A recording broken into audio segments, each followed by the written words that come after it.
Good morning and welcome back to Let's Chat. You may remember the late basketball coach Jim Valvano, who said that his father gave him the greatest of all gifts.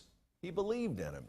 It's a very noble thing to find that bond between a parent and child, but it's a very special person who can reach out and establish that with a child and make them believe in themselves. And we call those folks teachers.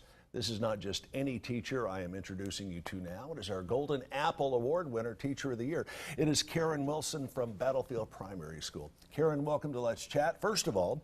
Second of all, congratulations on being our Golden Apple Award winner, Teacher of the Year. Wow. Thank you. Significant accomplishment. Tell me what you teach at Battlefield. I teach 3 and 4 year olds preschool special needs. It can be anything from autism to a language delay. Right. That presents another hurdle for you as a teacher, being in the special needs division. How do you handle that each and every weekday? Just try to be flexible, roll with the punches. Right. Lesson plans are there, but they're just kind of a guide. Sometimes you got to take that on the fly, though, especially dealing with that particular age group. Yes. How do they respond to you as a teacher and as a role model? I think once we establish that we are interested, that we love them, that we care, they're willing to try and do whatever we need. Do you get the parental support that you as a teacher need? Most of the time, because we are dealing with 3 and 4 year olds, they're little. I try to keep the parents in the know, so that involved. Sure. So that they are on our side.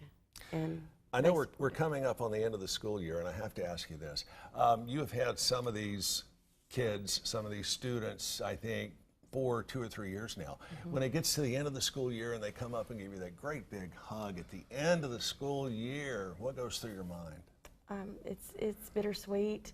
We try to just let them know that they are loved, and hopefully that will carry them and that somebody believes in them.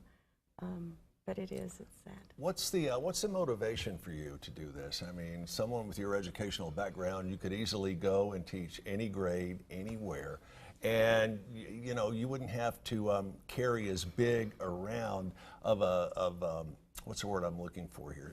Teaching special needs children is a little more difficult than teaching conventional school. How do you keep it going and keep it fresh for yourself and for the kids? I want their future to be broad. I want them to be able to break barriers and to be productive in our world. And I said this to you a few minutes ago, but over the years I've gone down to Battlefield Primary to read to the kids, and I overheard some of your teaching peers talking about you, and they said she is not just a teacher, she's a real educator. Pretty big compliment coming from your own peer group. It is. It is. What word of advice would you give someone who is thinking about perhaps entering special education for a career? Lots of communication with the child, with the parents, with administration.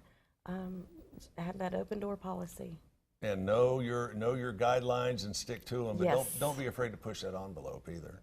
True. Karen, congratulations again for being our Golden Apple Award winner. It's great to have you here in the studio with us, and we thank you for everything that you do for the kids at Battlefield and for their parents. Stick around. We have much more of Let's Chat coming up right after this.